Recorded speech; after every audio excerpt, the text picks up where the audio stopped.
Masaanuu sa'aadaatu yookiin akkasuma warqii jedhamte na fakkaata. Akkasuma maqaan isaanii lachinuu sa'aadaadha. Sa'aadaadhaaf immoo haati masaanuu sa'aadaa abbaa manaa isiitiin bakaree akkasuma abbaa manaa isiitiin sa'aadaa haadha ijoollee keetii hangafaa gadhiisi ana wajjin jiraadhu. Ana malee jiraachuu hin dandeettu. Anillee si malee jiraachuu hin danda'u.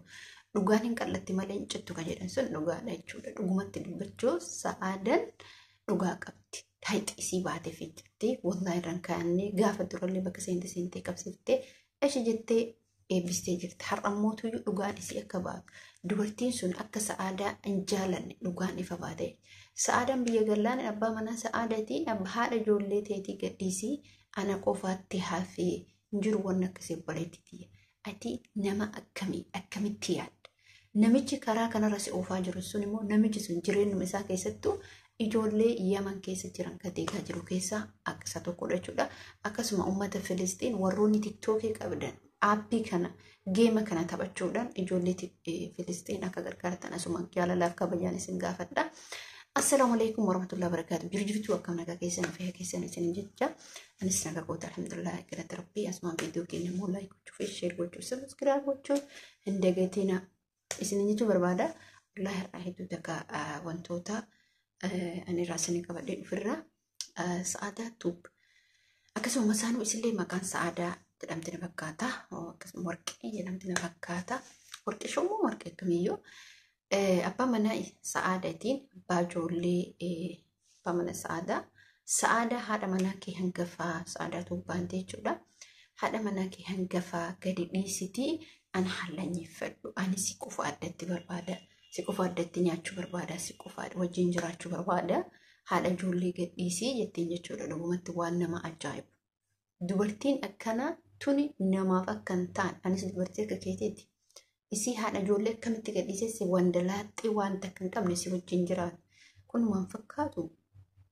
Gurbaan sun immoo dhugumatti nama gaariidha. Gaafa durallee mallaqa isiin balleessine warqee isiin balleessine jechuudha. Garuu ati akkamitti yaadda? Mataan kee akkamitti si yaada? Akkamitti haadha ijoollee gadhiisii ana hojii jiraadhu jettaan? Kun hin fakkaata. Kun sirraan bareedu jechuudha. Ati utuu namummaa taate utuu nama mee fakkeenya Fatiyaa fudhadhaa jechuudha. Fatiyaa waan hedduu waan hedduu hojjettee jirti jechuudha. Fatiyaatu haati mana bahaa dhugumatti fakkeenya siin taatu. Isiin uduu ijoollee qabdu haadha ijoollee kaammachuuf deemtee jirtu. Rakkoon qabu jettee garuu ati nama akkamitti yaadde? Dubartiin tokko bakka jireenya ofii qofa yaadan jechuudha. Jireenya namaa dhiisanii jireenya ofii qofa jiraatna. Jireenya kiyya akka gaarii jiraadha. Akkamitti yaadda obboleettiitii? Isillee dubartii akka keetiiti. Sanirratti immoo ilmaan qabdi.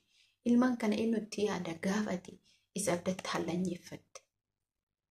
Bar isiin nama hammatee dhiifama sii godhee ishi rakkoon qaba abbaa manaa kiyya jettee si dhiiftee ni kaasee hiisiftee mana tokko keessa teessanii wajjin nyaattan. Har'ammoo akkamitti haadha ijoollee gadhiisnee dubartii tana laala. Mataa keenya kana gisee deebinee of ilaalu akkamitti? Dhugumatti akkamitti? Baqqaan iyyaannu jechuudha of malee ofii dibachuu ofii uffachuu ofii bakka waan hundumaa gaarii ofiin hawwan hin ta'u. Waan hunda gaarii ofiin hin yaadin. Waan hunda ani jabdu ani beetu. Dubartoonni tokko anumatu beetudha. Anumatu hunda caala anumatu bareeda anumatu uffata. Bakka maasii godha. Ati uffatte ati bareedde ati waan feetate maasii godha. Silaas aadatu akkas jechuu qabaayu. Silaas aadatu si gadhiisii jechuu qaba akkaan yaadatte jechuudha. Garuu mootuyyuu akkamitti haadha ijoolleetitti akkasitti yaadda? Ati dubartiidha. Isilleen dubartiidha. Isin lachiniyyuu haqa irraa qabdan fakkeenyaaf. Garuu mootuyyuu ani waan na ajaa'ibe keessaas keessatti namichi sana jechuudha. Wallaahi namichi sun astaghfirullah. Gaafatiin dura dubbii ijaarsa dhiisee haadha sabboontuu duubaa qirqirsii gubee haadha sabboontuu waan hin goone hin qabu jechuudha. Gaaf dura hajjirratti duujise. Inni bakka dubartiin lola dubartii malee akkamitti lola dhiiraa keessa seenuu dida. Fakkeenyaaf yoo haati sabboontuu gaafa durallee haadha sabboontuu abshee si cinaa jira. Maal jedheeni haadha sabboontuu Mustafaa Abidii hajjii walitti oobsisee hiisiftu malee hajji maaluma si nama mee duraan dubartiitu nama diiga jedhan amma immoo bara dhiiraa deebitee dubbii faallaadha sabana kana wallaahi astaghfirullah. Namichi sun durmarraayyuu wallaahi namichi san hin jaalanne.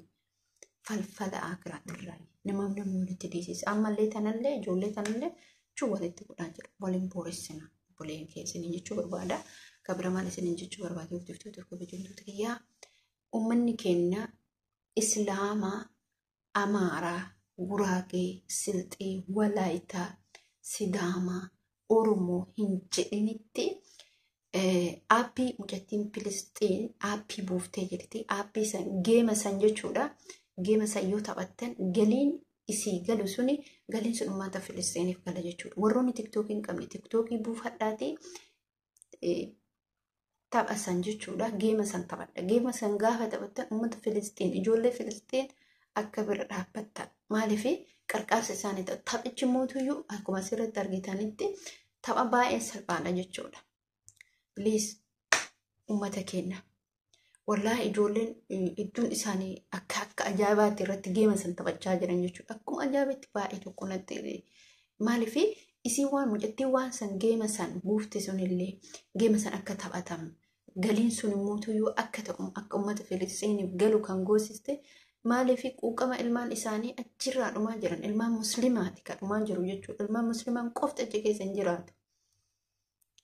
Walii galatti keessa jiraataa jira. Ka kiristaanillee jiraataa jira. Pheenxee jiraata. Ortodoksii jiraata. Biyyoota san keessatti jechuudha. Garuu yommuu qarqaarsi godhamaa jiru kun karaa geemati. Silaa geema miti isaan jechuudha. Wanni isaanii malu kanaa miti jechuudha. Wallaahi. Please warroonni tiktookii hin qabne tiktookii fayyadamaatii dhaqaa geema san taphadha. Geema san gaafa taphattan uummata Filisxiin daa'imman isaanii manguddoo isaanii akkasuma mootuyyuu dargaggoo isaanii dubartii ulfaa haa baraarru dhaqaa buufadhaatii. Viidiyoo isaa garuu maxxansin ijoolleen hedduun irraa hojjetaa jiran dhugumatti baay'ee tokko kan itti natti dhagame baay'ee tokko dhugumatti hin gammadallee maaliif namoota hedduutu irratti hojjetaa jira jechuudha. Geema san namoota hedduutu taphataa jira jechuudha. Geema san gaafa taphatamu qarqaarsa uummata saniif ta'a jechuudha. Hamma danda'ameen uummata san silaa isaaniin hin malle. Har'a daa'imman dhumuun suni wallaahi rabbiin isaan bira haa dhaabatu. Tapha san irratti mucaan waan san dalagde muutu waan ajaa'ibaa dalagde silaa kanaa miti jechaa jiran ijoollee. Silaa kanuu isaaniin hin malle. Silaa uummata muslimaa dhumaa jiru uummata Filisxiin muslimaa dhumaa jiru sanii kun hin malle jechaa jiran. Geemni kun isaaniin hin malle. Garuu mootuyyuu faayidaa waan argiteef waan san tiktook illee gadhiisee waan jiruuf mucaa saniif hin kafalamaa fi galii isii kafalamu geema san taphatanii namoonni hundi dhaqee geema san gaafa taphatetti qarqaarsa guddaatu isaaniif godhama jechuudha. Qarqaarsa uummata sanii waan biraa dhabanii bara uffata janaazaadhaan awwaalan kadhachaa jiran uummanni sun jechuudha. Ijoolleen keenya immoo muslimaa namoonni tokko wallaahi irra guddin ana akkuma argaa jirtu arabni siruma hojjetaa jira.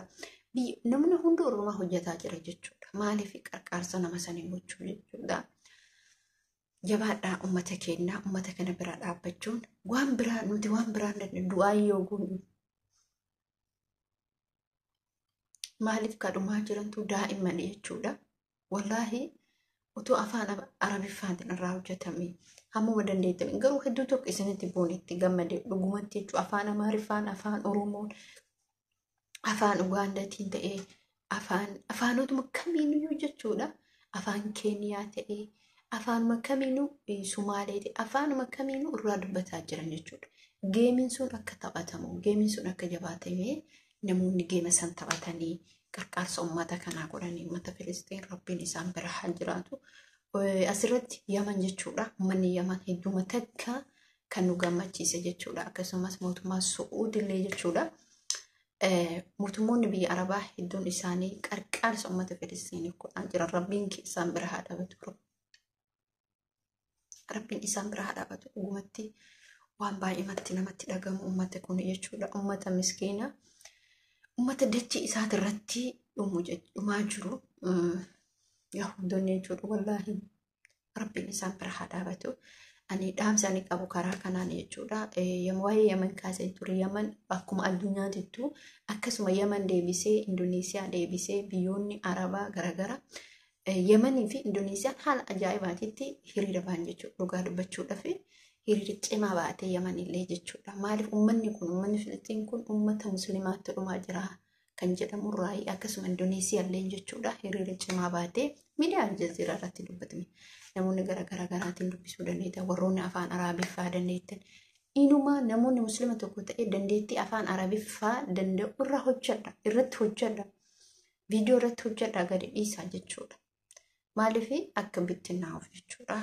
Asuma irratti dhaabuu barbaada. Chaanaalii kiyyaaf warroonni haaraan taatiin harataa subscribe godha. Warroonni yaada qabaatan yaada keessan akka nu qoodan abdii isin irraa qabna. Assalaamu alaikum warahmatullahi wabarakatuh. Nagaatti.